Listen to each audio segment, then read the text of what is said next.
Welcome back, everyone. Ready for another deep dive? Today we're tackling something a bit unexpected, a case from the Philippine Supreme Court. About getting laid off. Exactly. And before you think, Philippines? That's a world away. Trust me, this one's got lessons for everyone, no matter where you're working. Absolutely. We're really getting into how companies handle layoffs, particularly when they say it's not about your performance, but about restructuring. Right, that whole it's not you, it's me thing, but in the corporate world. And as you can guess, it gets messy fast. Definitely does.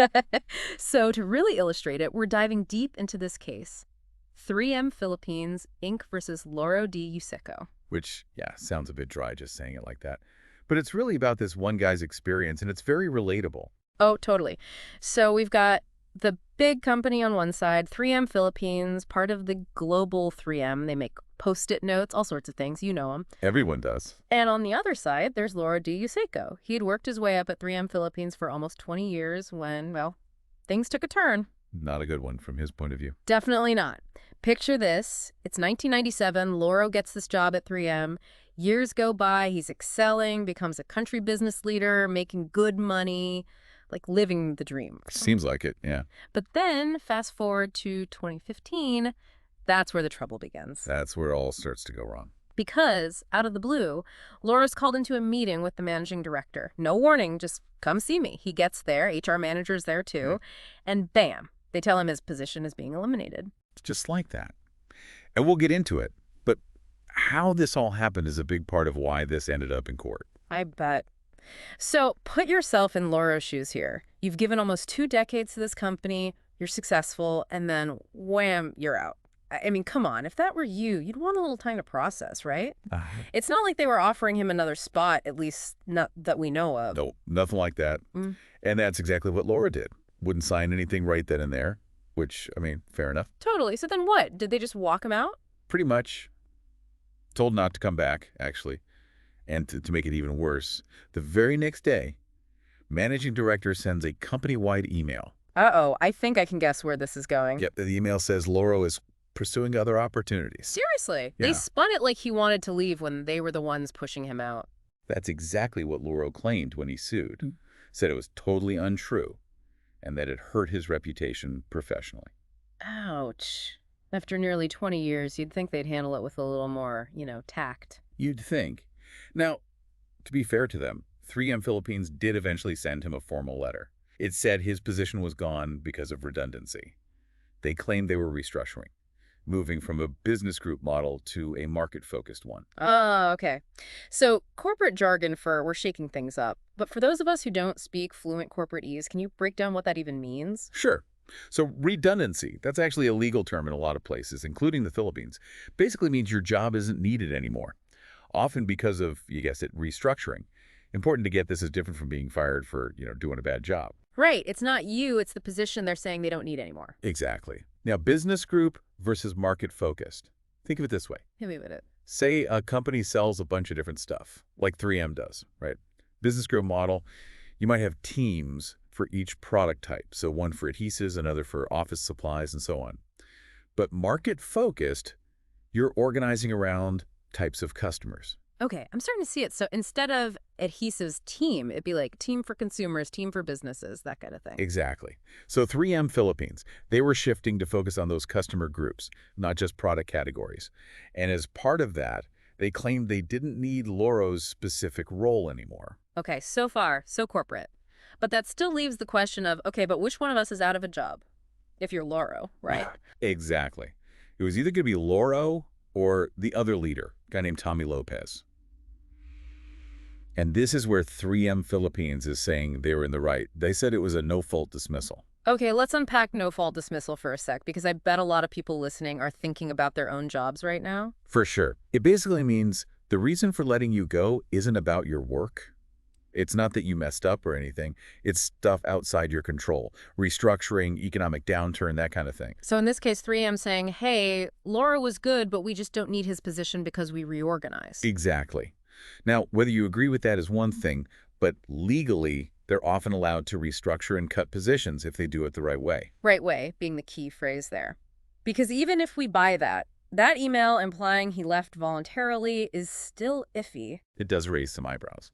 But 3M Philippines, to their credit, they did have specific things they said they used to decide between Lauro and Tommy.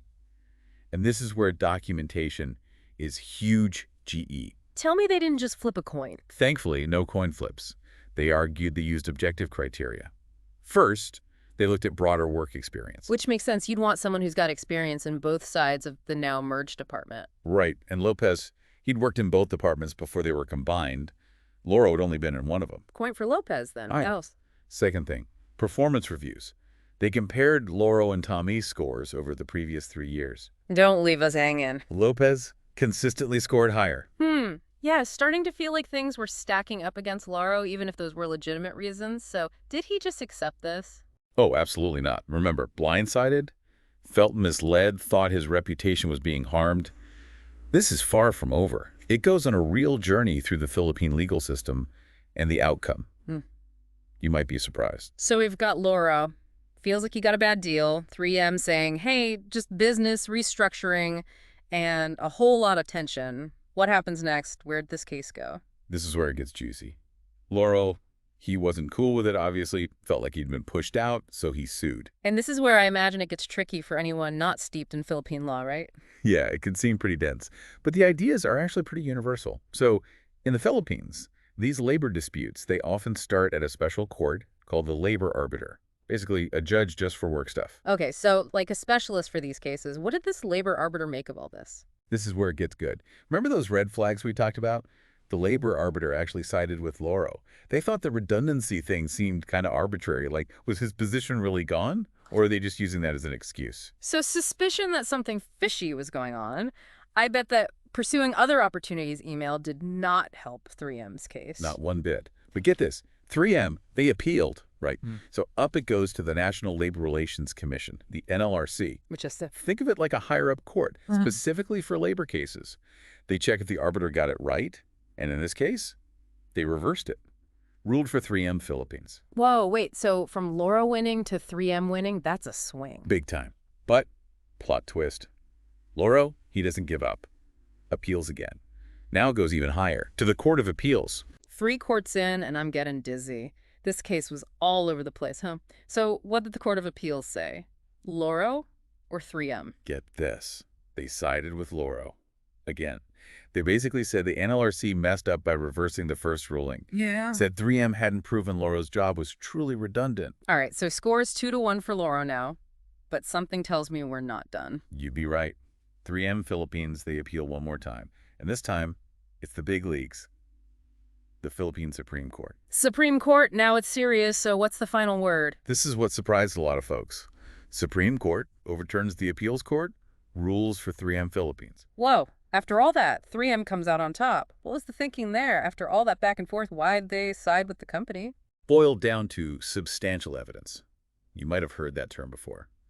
It means the court felt that, yeah, 3M didn't do everything perfectly, but they had shown enough proof that Lauro's position, it was redundant because of their restructuring. So paperwork won the day. That's a good reminder for everyone out there. Documentation is so important with this stuff. Performance reviews, company announcements, anything about your role, keep records. For real.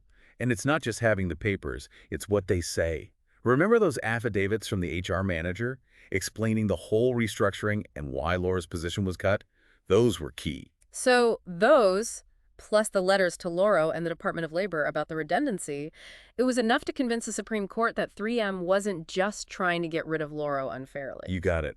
They saw it as 3M had a real business reason, even if their communication wasn't the best. So, big takeaway time. What does this all mean for our listeners, even if they're not Philippine law experts? That's the big question, right? I think, first off, know your own country's labor laws. Even if you think your job's super secure, companies restructure, things change. Right. It's not just knowing your rights, but what the company has to do to let you go legally if it's redundancy. Absolutely.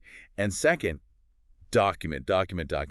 Performance reviews, announcements, even casual chats about your job. If things go south, those could be your proof. Super important point. But it's not just the legal stuff, right?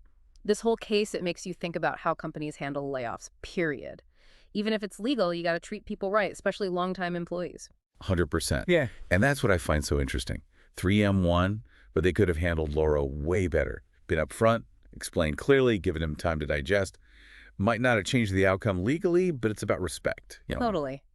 Great point to end on. Even when the law's on your side, don't forget the human side of things. Something for everyone to think about, whether you're the boss or the employee. This was a wild case, but lots to learn from Lauro's experience. Thanks for diving deep into Philippine labor law with us. And anytime. Remember, folks, knowledge is power at work and in the courtroom.